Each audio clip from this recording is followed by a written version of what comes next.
안녕하세요. 인천 성모병원의 의료 정보를 전달하는 인천 성모병원 건강지킴이 오윤서입니다.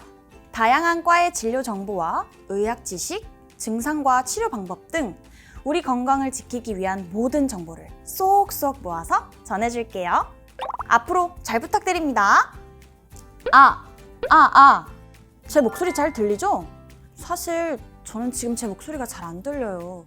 요즘에 건강을 위해서 수영을 시작했는데 근데 아직 서툴러서 물 위에 뜨는 시간보다 물 밑에 가라앉는 시간이 더 많은 거 있죠. 그러다 귀에 물이 좀 들어갔는데 이게 아직도 안 빠졌는지 귀가 좀 먹먹하다고 해야 될까? 진료를 받았는데 중이염이라는 거예요. 여름철엔 휴가를 다녀와서 병원을 찾는 중이염 환자들이 늘어나는데 괜찮아지겠지 하고 있다가 병을 키우는 사람들이 많다고 해요. 심한 경우에는 난청으로도 이어지기도 한다니 좀 무섭더라고요.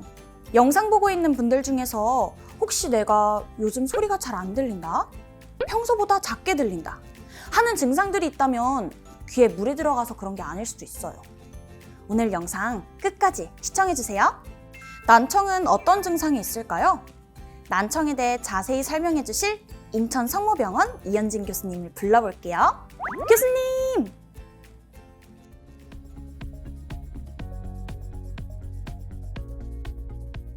안녕하세요. 인천 성모병원 이비인후과 이현진 교수입니다. 난청이 있으면 소리가 작게 들리거나 멀리서 오는 것으로 느껴집니다. 들리는 소리의 성질이 바뀌어 말소리가 왜곡되거나 깨져서 들리고 특정한 소리에 불쾌감이 생길 수도 있습니다. 또는 한쪽 귀만 유난히 안 들리거나 양쪽 귀가 비슷하게 안 들리기도 합니다. 이러한 난청의 증상은 각 원인에 따라 어지럼증, 귀의 통증, 분비물이 동반되기도 하며 서서히 발생할 수도 있고 어느 날 갑자기 발생할 수도 있습니다. 그럼 난청을 검사하는 방법으로는 뭐가 있을까요? 난청이 발생한 원인을 알아내기 위해서는 우선 난청의 양상에 대해 자세한 상담을 진행하고 이와 함께 웨이도와 고막의 상태를 진찰해야 합니다. 각종 청력 검사는 난청의 여부와 정도를 판단하는 데 필수적이고 검사 결과에 따라 진단이 크게 달라지므로 반드시 전문가에게 검사를 받아야 합니다. 필요한 경우 특수한 청력 검사, 측두골 CT 또는 MRI를 진행하기도 합니다. 난청에도 종류가 있을 것 같은데요. 특히 내가 난청인지 아닌지 헷갈리시는 분들도 많을 것 같아요. 난청의 종류에 대해서도 말씀해 주세요. 난청의 종류에는 크게 세 가지가 있는데요. 전음성 난청은 귀의 변형 또는 중이염으로 인해 중이가 막히거나 변형되어 발생합니다. 감각신경성 난청은 와우 내 유모세포가 손상된 결과로 발생하며 대부분의 경우 영구적입니다. 주로 노화와 관련된 난청으로 다른 원인으로는 흔하게 소음, 외상 등이 있습니다. 혼합성 청력 손실은 감각신경성 및 전음성 청력 손실이 결합된 경우이며 뇌의 및 외의 또는 중이의 복합적인 문제가 그 원인이 됩니다. 그렇다면 난청을 치료하는 방법과 앞으로 난청의 재발을 막기 위한 주기적인 관리법이 궁금해요. 난청이 일으킨 원인에 따라 치료 방법도 달라집니다.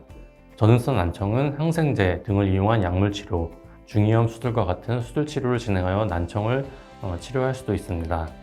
일시적인 문제가 아니거나 수술을 통해 청력을 향상시킬 수 없는 경우라면 보청기를 고려할 수 있습니다.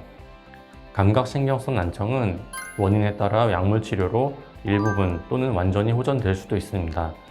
가장 일반적인 난청 치료 방법 중 하나인 보청기인 외부 소리를 증폭시켜 환자의 청력을 개선시키는 아주 직관적인 장치인데요.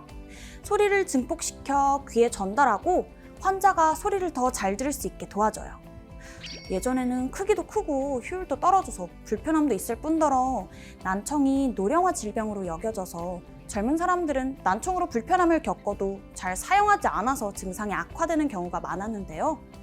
요즘은 소형화되고 기술적으로도 보완이 많이 돼서 귀에 쏙 넣고 다닐 수 있게 됐어요. 보청기 말고도 청각 임플란트나 약물 치료, 수술과 같은 치료도 있는데 난청 관리를 위해서 청각 재활, 언어 치료, 상담이 종합적으로 필요해요. 많은 사람들이 난청을 숨기거나 대수롭지 않게 여기는데 이 영상을 본 사람들은 다시 생각해보는 계기가 됐길 바라면서 마지막으로 인천 성모병원 이비인후과 이현진 선생님이 하실 말씀이 있다고 하니까 함께 들어볼게요. 어린이의 경우 상기도 감염의 합병증으로 중이염이 생기는 경우가 많습니다. 따라서 중이염이 발생했다면 만성으로 진행하지 않도록 적기에 치료를 해야 합니다. 최근에는 소음에 의한 난청이 점차 증가하고 있습니다. 소음에 노출되지 않는 것이 유일한 예방법이며 부득이하게 노출되는 경우 반드시 귀를 보호하여 강한 소음에 직접 노출되지 않도록 해야 합니다. 노인성 난청의 경우 청력이 감소하는 정도가 개인마다 다르지만 일반적으로 50대부터 청력이 감퇴하는 경우가 흔합니다.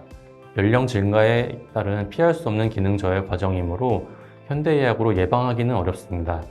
따라서 적절한 때에 청력을 진단하고 개인의 활동 정도나 생활 패턴에 따라 전문가와 꼭 상의하여 보청기를 이용한 재활의 필요성 및 시점을 결정해야 합니다. 자, 오늘 난청에 대해서 배워봤어요.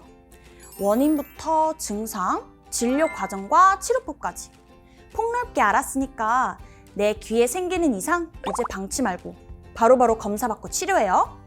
그럼 저는 다음 이야기에 또 찾아올 테니 그때까지 모두 인처성모병원과 함께 건강 챙기길 바래요. 안녕!